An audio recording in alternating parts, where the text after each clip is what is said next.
Thank you for joining us today for the virtual Sunday service with the Center for Creative Living. CCL, a charter of the Universal Church of the Master, has served and supported the spiritual needs of its community here in the Bay Area for over 20 years.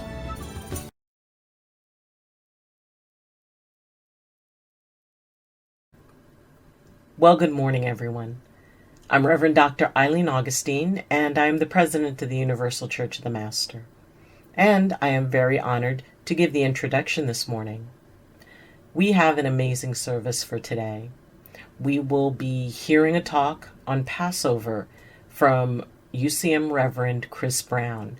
She has wonderful insights to share, as well as some very interesting historical perspectives.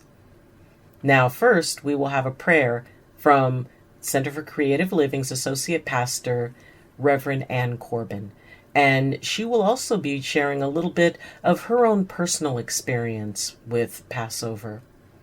You know, the Universal Church of the Master focuses on the idea that many rivers lead to the same ocean and many paths lead to the top of the mountain.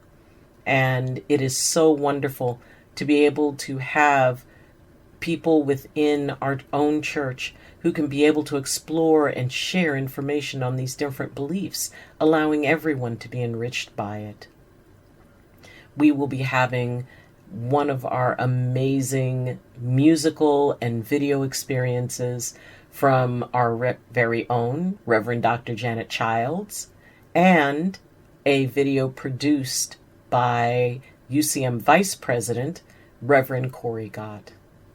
So it's going to be a lovely morning, and please feel free to share and to connect in the chat room.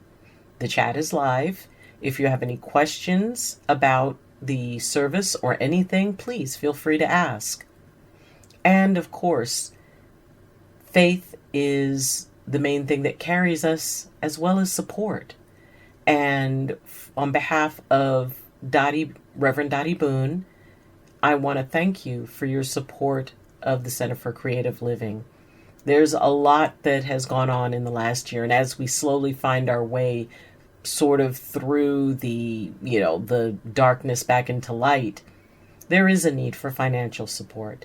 So I hope that everyone will consider giving generously, because CCL is definitely worth supporting and taking care of. Now, our upcoming Sunday speakers, on April 4th, we will have Easter, Humanity of Christianity, with Reverend Mary Gary, who will be speaking to us, and it is always such a pleasure to have her share. And on April 11th, I will be speaking, and we'll be discussing finding balance, especially in a very unbalanced world. And I look forward to sharing that talk. Now, let's get on with today's service, and we will begin with a prayer and some sharing with Associate Pastor Reverend Corbin. Thank you for being with us, and enjoy.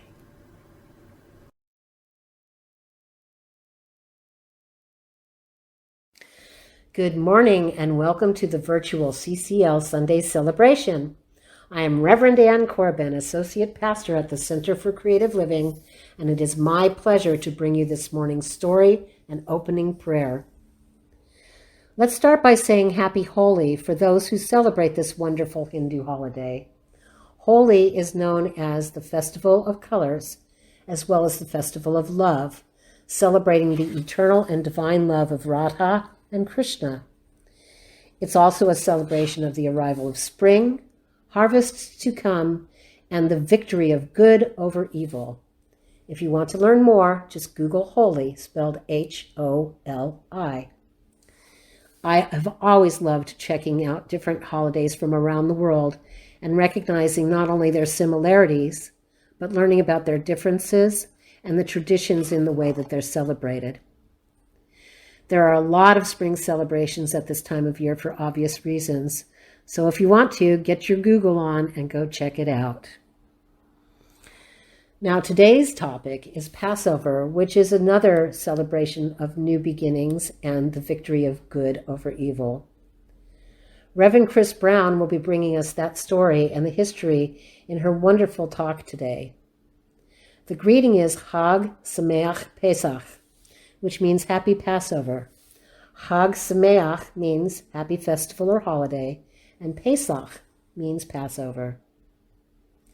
I have many wonderful memories of the Passover Seders with my family as I was growing up and as a young adult. I think the last time I was with my close family for Passover was when my son was about 1.5 years old. Segue, I did get his permission to tell this story. We were at my cousin's house in Monterey, and we all laugh to this day at the memory of my son, who was so hungry during the early part of the Seder, he would give out what we used to call his samurai yell. It went something like this. Juice, juice. My cousin, who has a very quick wit, said, "That's right, kid. If you want to be Jewish, you have to learn how to suffer a bit." So in case you're wondering, the Seder has a long introduction before food is served, but really it was not too long after that he got to eat along with the rest of us. I think when he was about 3 years old was the last time I saw other parts of my family, more of a distant family, on my father's side instead of on my mother's side. And up in San Mateo, Rob was probably about 3 years old. But 10 years ago, I got to put on a Seder at the center, and we used the Santa Cruz Haggadah. Reverend B helped me to get copies to borrow so that we could celebrate with our CCL family. The following year, Reverend Dottie wrote her own Haggadah, and we used that for a couple of years to celebrate together. So here's hopes that we can celebrate together next Passover at the center, enjoying time celebrating our freedom. Now, aside from the wonderful food, and we always had a great feast at Passover, including my aunt's amazing matzo ball soup, and I loved gefilte fish and horseradish. I still love matzah, and, of course, all the rest of the food. Some of my favorite things that I loved about Seder was really the telling of the story. That ritual of Seder was a foundation for me loving ritual today. I always got excited when it was my turn to read.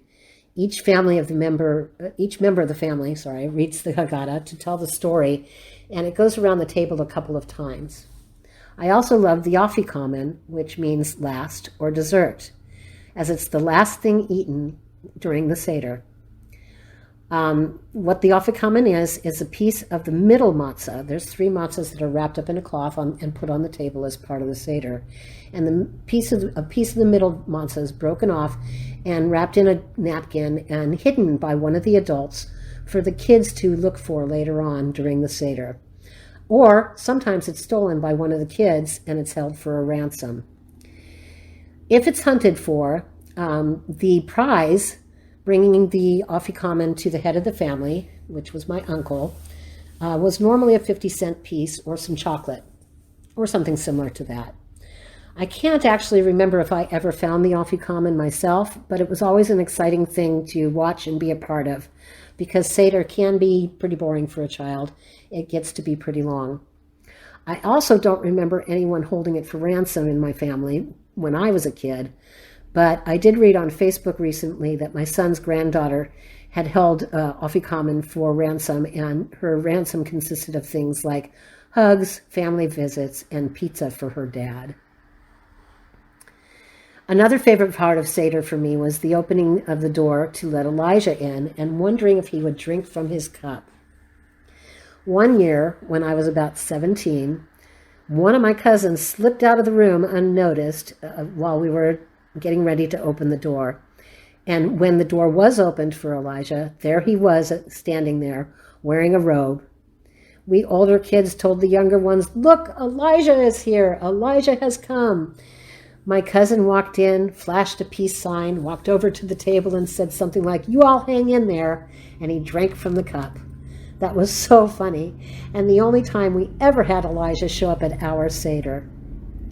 What I really loved when I was younger was being the one that was selected to go and open the door for Elijah, because we always would iterate before that that not only were we opening the door for Elijah, but we were also opening it to invite in anyone that may see that open door and was hungry to come and join us. It was symbolic of caring for those that had less than we did, and how we would always share and be kind to everyone, no matter what. Passover will always hold such a special place in my heart. So please close your eyes and take a nice deep breath in, breathing in peace, joy, love, prosperity, and all things that feed your spirit and connect you to Source.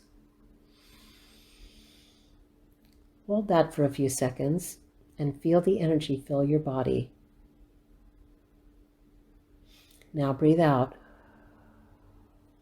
releasing any worries, doubts, dis-ease, discomfort, and anything that is not serving your greatest and highest good.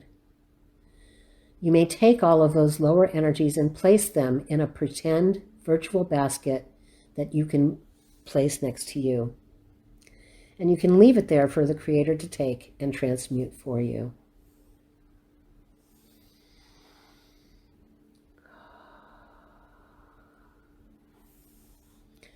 Dearest Mother, Father, God, dear Creator, thank you for our lives and for all creation. Thank you for our freedom to celebrate as we choose, and for the wonderful traditions to draw upon that can inspire us. We thank you for the opportunity to be together on this beautiful day in a virtual environment we share thanks to your gift of technology. Thank you for reminding us of how truly blessed we are and for giving us the compassion and caring for others less fortunate than us. May all who hunger come to rejoice in a new Passover. May all of humanity open to your message of unconditional love, and may we be open to recognizing that there is enough for everyone and that love is the key to liberation. Thank you for the hope that soon we will all be allowed to gather in person, Creator. We thank you for your light and for reminding you that we are all the light of the world. We give thanks for laughter and tears and for the release of what holds us back from being our best selves and at one with you and all creation. Creator, we thank you for our first responders, our police, firefighters, paramedics. Thank you for our nurses, doctors, and all those that are putting others before themselves. Thank you for our families, both blood family and our chosen family. Thank you for our wonderful speaker and for the Universal Church of the Master and the Center for Creative Living. Thank you for traditions and for the freedom to create new traditions in love and in joy. Most of all, Creator, we give thanks for you blessing our lives every minute of every day. Hag Sameach, and may it be Hag Sameach every day that we have something to celebrate always. In deep gratitude and love, I say, blessed be, Amen, and so it is.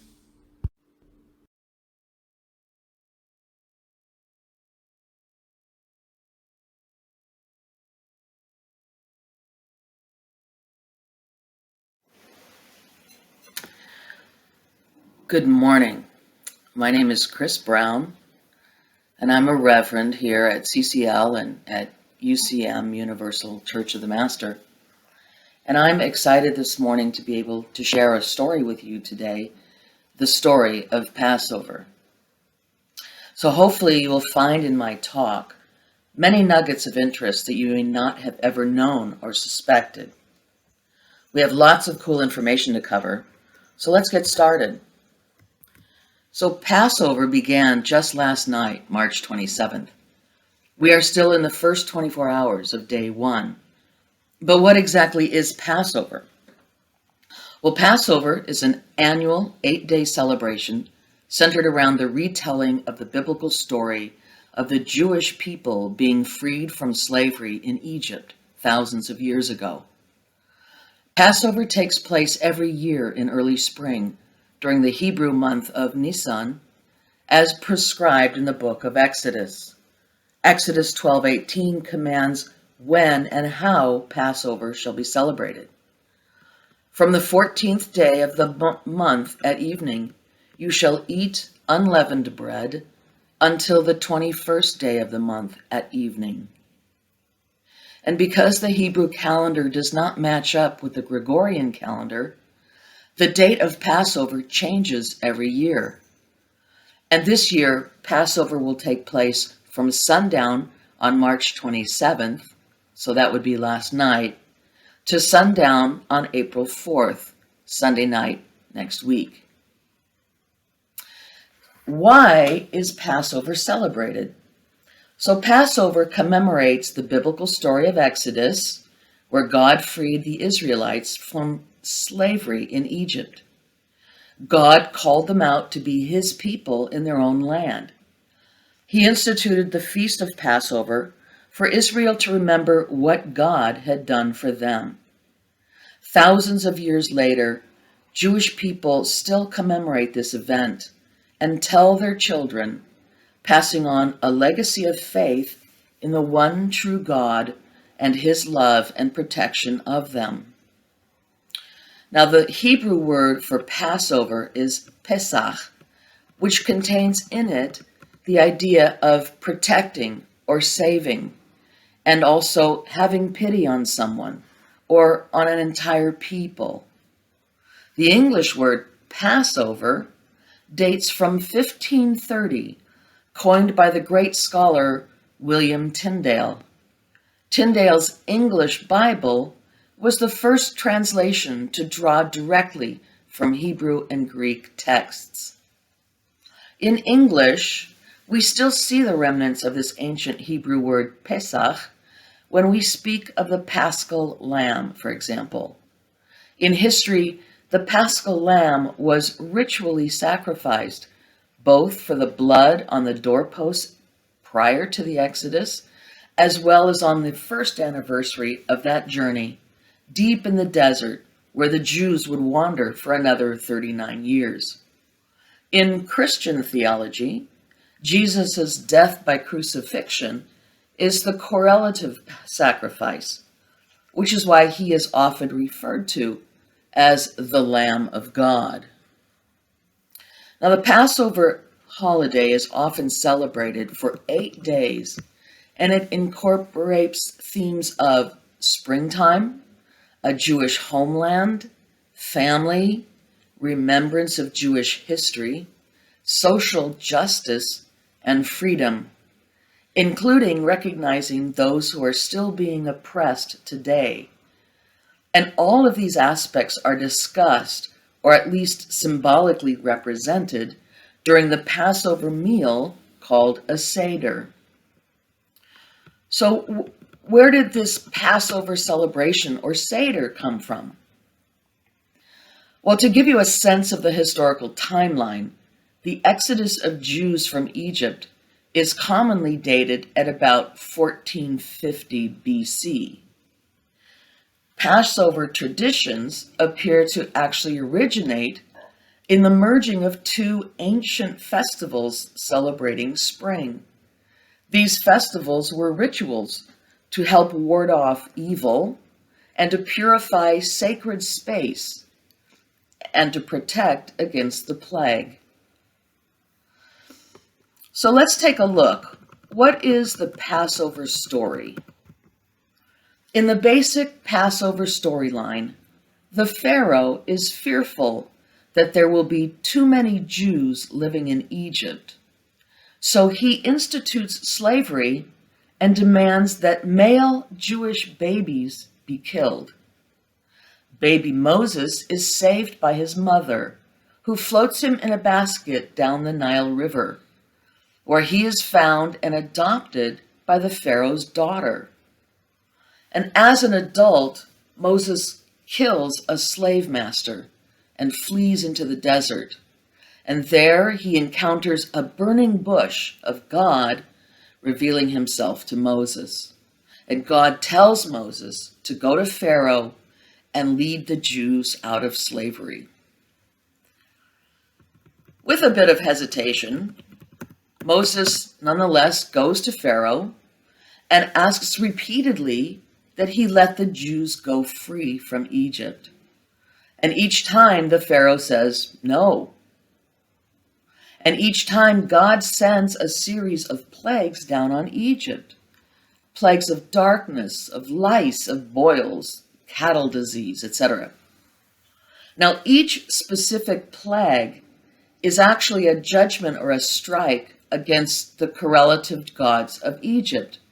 So, for example, Isis and Set and Sekhmet and Osiris, for example, these are the gods of the Nile, of the desert, of health and fertility. And as the plagues progress, they become more severe. And with each plague, God not only matches, but also exceeds the Egyptian gods' powers. Well, after the first plague, when Aaron turns the Nile into blood, Pharaoh's magicians do the same with their spells. And Pharaoh's magicians can also replicate the second plague of frogs as well. But when the magicians try to copy the third plague, the plague of lice, they fail. And Pharaoh's magicians do not even try to replicate the fourth and fifth and sixth plagues.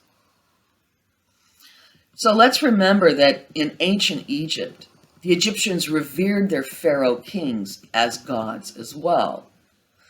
But the power of the plagues, especially God's power as harnessed by Moses and Aaron, totally overwhelmed Pharaoh and his magicians and his gods. So these plagues are a direct face-off between the God of the Israelites and the gods of the Egyptians. And the result is clearly a demonstration of God's absolute power. So why did God have to send 10 full plagues? The Israelites had been enslaved as a people for over 400 years. And there's a thought that the generation of slaves could not truly be free because only those who had never known slavery could have the mentality of freedom. And it took a generation of slaves, 10 plagues, to believe that redemption, that is, full and complete freedom, is truly possible. So this 10th and final plague is the most drastic, the killing of the firstborn by the so-called angel of death. In order to protect their firstborn children, the Israelites marked their doors with lamb's blood, so the angel of death will pass over them.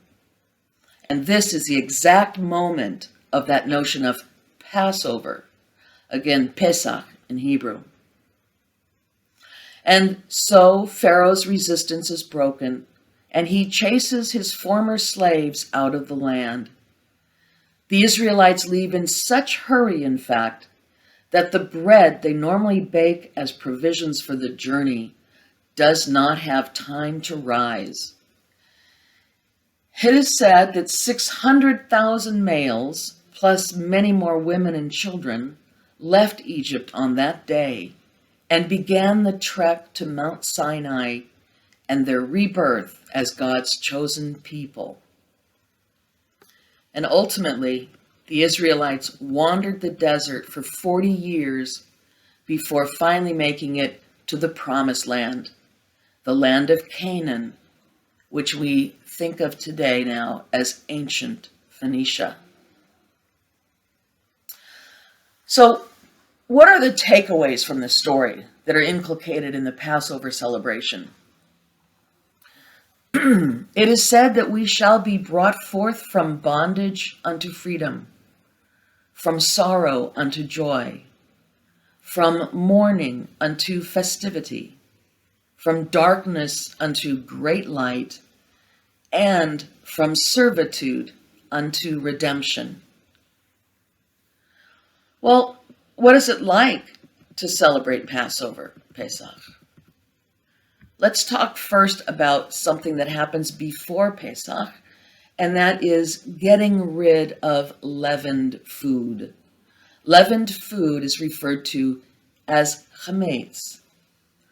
This specific dietary requirement is spelled out in Exodus 12:14. You shall eat nothing leavened. In all your dwelling places you shall eat unleavened bread. So chametz refers to leavened grain, any food or drink that contains even a trace of wheat, barley, rye, oats, spelt, or their derivatives, that at any point has been allowed to mix with water and rise or ferment. And this includes bread, cake, cookies, breakfast cereal, pasta, and most alcoholic beverages. Almost any processed food or drink can be assumed to be chametz, unless certified otherwise. Hence, you may have seen in the supermarket certified kosher for Passover. And depending on one's Judaic tradition, legumes such as dried beans and lentils may also be consumed for Passover. Now, any chametz in the possession of a Jew during Passover is forbidden, even after Passover ends. And this applies even if the chametz is locked up and out of sight. Ridding one's home of chametz is an intensive process that typically involves a full-out spring cleaning. It serves as a reminder of a difficult time for the Jewish people, but its spiritual lesson is relevant to anyone of any faith. Chametz and matzah, that's the flat cracker.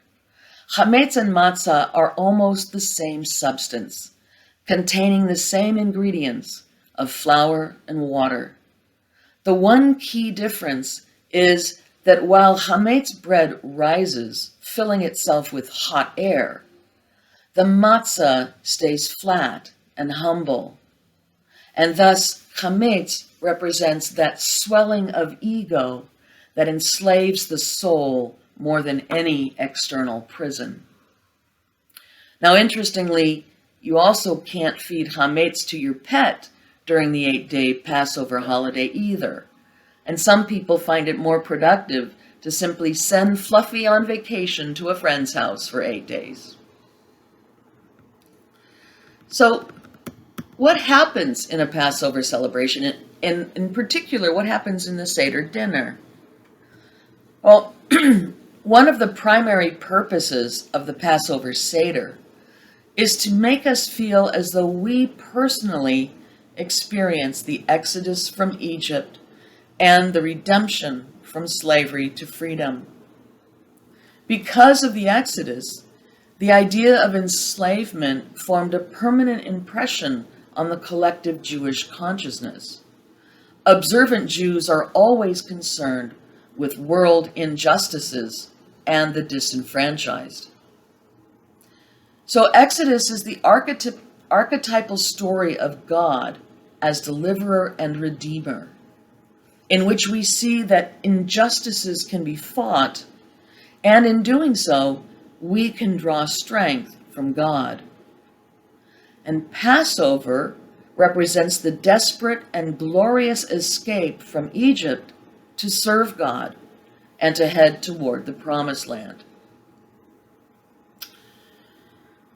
So in modern Judaism, every family has its own Passover rituals, which may reflect family tradition or the denomination of Judaism, sometimes being more orthodox and sometimes being less traditional.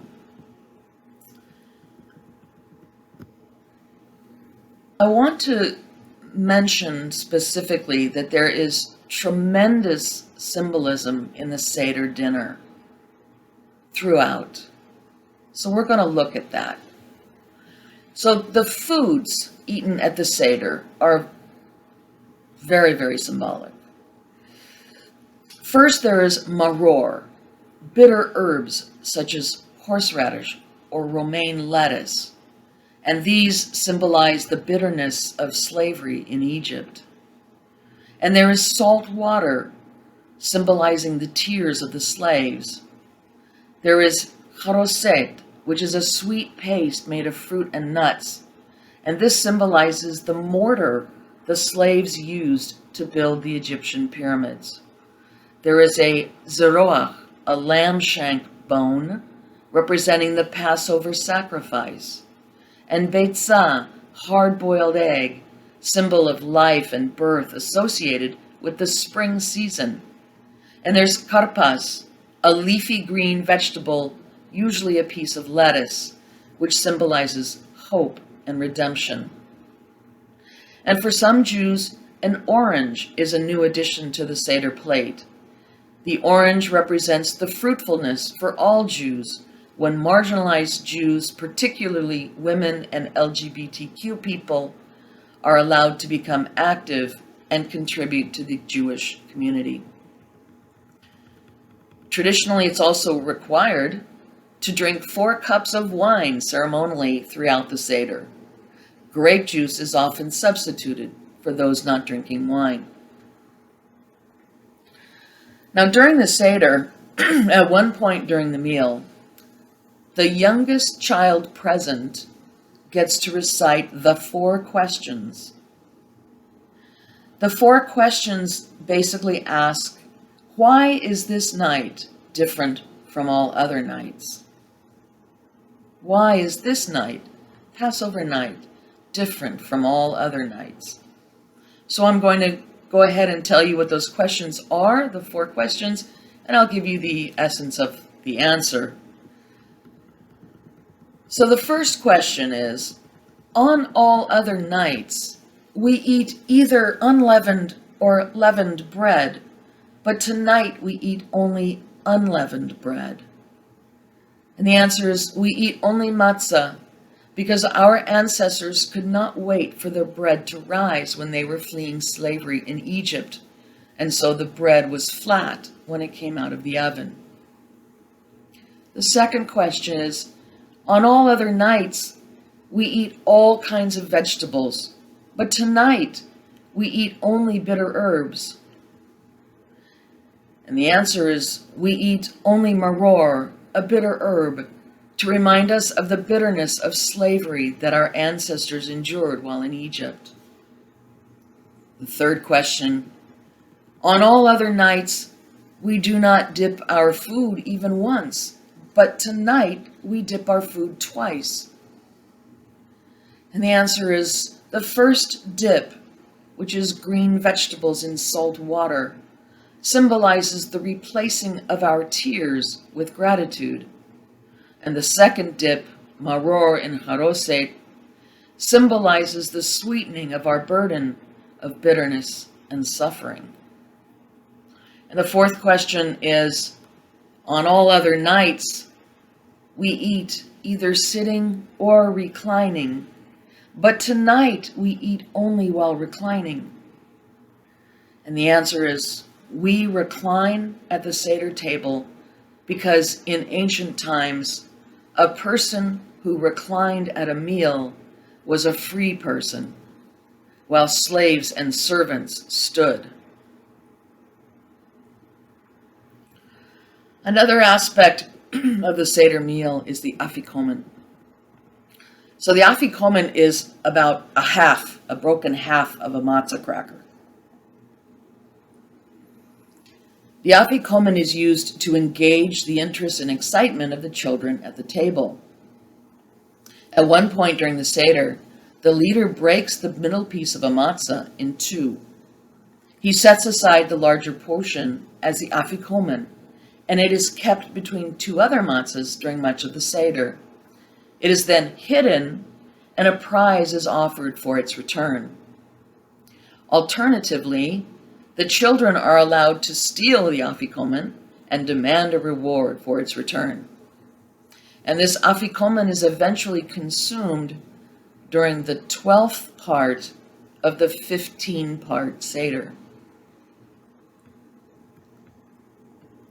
You may be asking yourself, how is all of this choreography managed? Well, the Haggadah, or Haggadah, or the telling in Hebrew, is a guidebook to the Seder. It contains ancient texts which come together to recreate the story of Passover and to share its meaning with the modern Jew. So although modern Haggadot, that's the plural of Haggadah, can vary widely, the tradition of reading a book to guide the Seder dates back to the Middle Ages, and some of the elements that make up contemporary Haggadot were in use as far back as 2,000 years ago. Most Haggadot begin with instructions for the order of the Seder, and in fact the word Seder means order in Hebrew.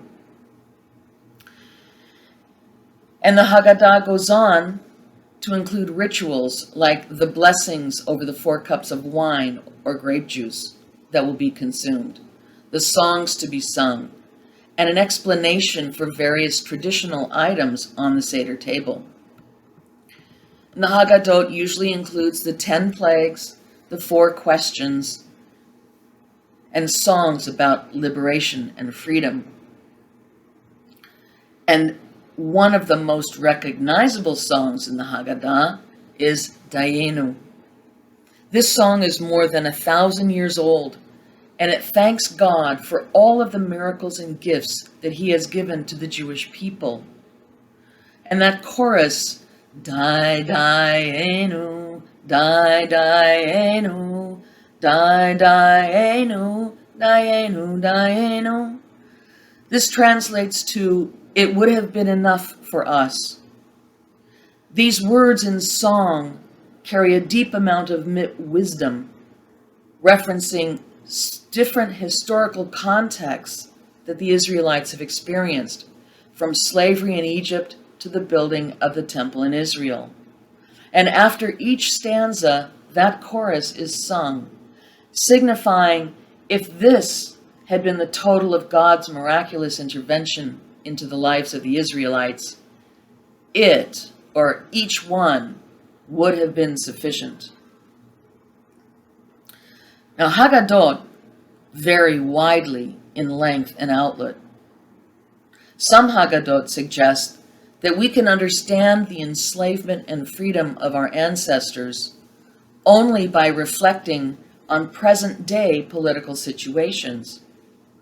And recently, it has become more popular to encourage Seder participants to reflect on the larger themes of emancipation and redemption, and to explore their own personal feelings of persecution and of freedom. There are broadly available versions of the Haggadah expressly pertaining to freedom from slavery in America and the civil rights and the women's movements. There's a Stonewall Haggadah for LGBTQ communities. There's a Santa Cruz Haggadah for those who might seek to protect nature and the redwoods, for example. And CCL has its own Haggadah, which has already been used on 2 separate celebrations in 2010 and 2011 when we held Passover at CCL. So let's talk about the wine. At the Seder on Passover night, we retell the story of our ancestors who were slaves in Egypt and sing songs of thanks to God who freed them. And during the full course of the Seder, we drink 4 cups of wine. The first cup is of sanctification. God promised, I will bring you out of Egypt. The second cup is of thanksgiving. God promised, I will deliver you from bondage. The third cup is of redemption. God promised, I will redeem you. You will remain a free people. And the fourth cup is of completion. God promised, I will take you as my own. And as this tale is recounted, each cup of wine stands at attention, soaking in every word, absorbing every message, and capturing every song. This is so that at the end of the story, we can drink down the cup and ingest the moment. We don't just read the Passover Haggadah text, we imbibe it. We take it with us. We drink in the freedom and we ingest the miracle. The story of faith and freedom becomes a part of our inner reality. However, there are some words we don't want to ingest. The 10 plagues describing the affliction of the Egyptians represent negative energy that we would rather not bring into our system. And so after reading each plague, we spill wine from the cup, banishing the forces of punishment and its curses, and leaving the cup with only blessings. And that spilled wine is then discarded, for drinking it would be drinking in the plagues. Now there's also an Elijah cup, and this cup is filled to overflowing and left for Elijah to come and drink.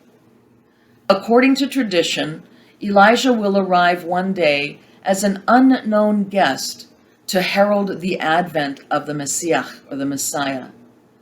So this cup is poured as a prayer for the Messiah to come. And meanwhile, the door, preferably to the east, is briefly opened to welcome Elijah, who, when he comes, will resolve all doubts and religious questions. And it is a child that is sent to open the door for Elijah, because children represent the hope and the promise of the future. In this respect, the child's opening the door metaphorically represents the hope and promise associated with the coming of Elijah. And when the door is closed, all are seated. The children hurriedly move toward the table to meticulously check the level of the wine to see whether Elijah has sipped from his cup. And the Miriam's cup is a ritual object that has only recently found place on the Seder table, beside the cup of Elijah. Miriam's cup is filled with water. It serves as a symbol of Miriam's well, which was the source of water for the Israelites in the desert. Putting a Miriam's cup on your table is a way of making your Seder more inclusive. Women of all generations at our Seder table are invited now to fill Miriam's cup with water from their own glasses, and we pass Miriam's cup around the table. So what is the correlation between Passover, Pesach, and Christian Easter, if any? Well, some of Christianity's core ideas and images and theological convictions can be traced back to this ancient Jewish holiday. Passover, in the days of the temple in Jerusalem, is the historical anchor of the Gospels' accounts of Jesus' death and resurrection. So freedom from slavery and oppression in Jewish tradition, and freedom from sin and death in Christian tradition. And these central pillars of faith come together in the figure of Jesus of Nazareth, given that Jesus himself kept Passover. In fact, the Last Supper, as described in the books of Matthew, Mark, and Luke, is believed to have been a Passover Seder. And further, Easter can be said to recapitulate Passover, both holidays facing head-on the daunting power of death, and both announcing God's greater power of life. And finally, to put a little bit of historical context here, in 1939, Rabbi Philip Alstadt, who was an early leader of conservative Judaism, wrote about the power of the Passover story during the rise of Nazi persecution and terror. And this is what he wrote. Those who visualize themselves among the groups who have gone forth from the successive Egypts in our history never lose their sense of perspective, and nor are they overwhelmed by confusion and despair. It is this faith, born of experience and wisdom, which gives the oppressed the strength to outlive the oppressors and to endure until the day of ultimate triumph, when we shall be brought forth from bondage into freedom, from sorrow unto joy, from mourning unto festivity, from darkness unto great light, and from servitude unto redemption. So thank you so much for attending to this extensive presentation about Passover. In closing, while we are still in this first day of Passover 2021, I want to wish you freedom, joy, festivity, light, and redemption. Chag Sameach, happy festival. Chag Pesach Sameach. Thank you.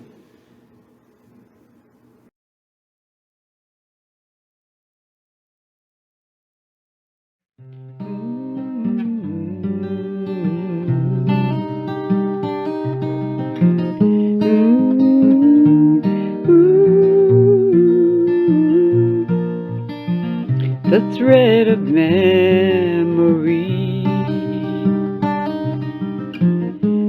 holds us strong, and the thread of hope keeps us to ground, and the thread of life continues on, and we are ever whole,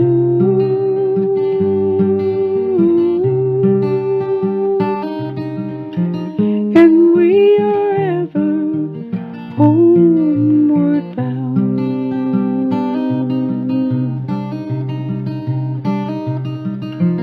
It connects us to our body, heart. It brings the ancestors to our eyes. We are held and we are freed into the sacred destiny. The thread of memory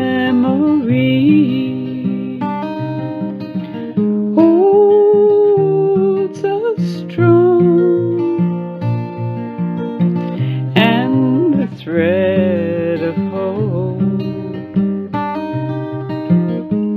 keeps us to ground, and the thread of life continues on, and we are ever homeward bound.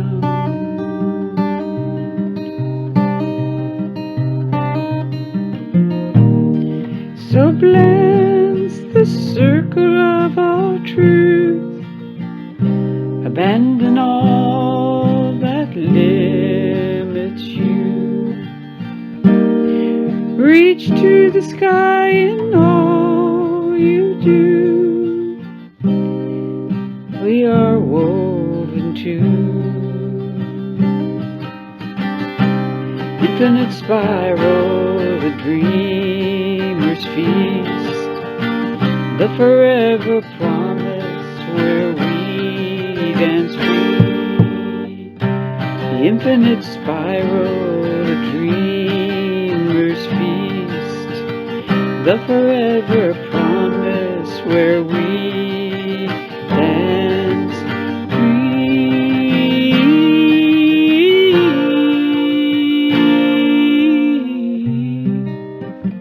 The thread of memory holds us strong,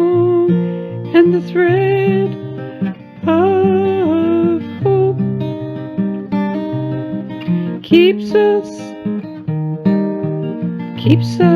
to ground, the thread of life continues on, and we are ever homeward bound, homeward bound, homeward bound, homeward bound, homeward bound.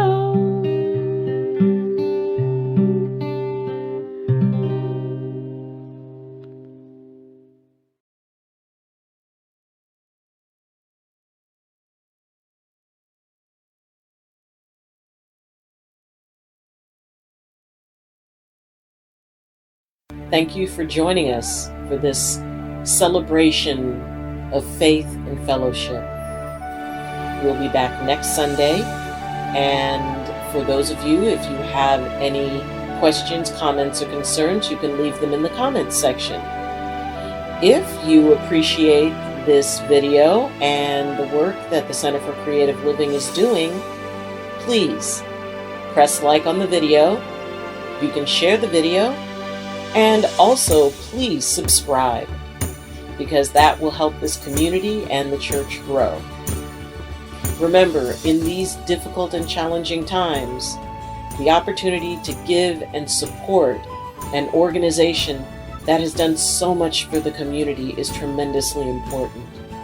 Please help the Center for Creative Living continue in the wonderful work that it does. We will make it through this.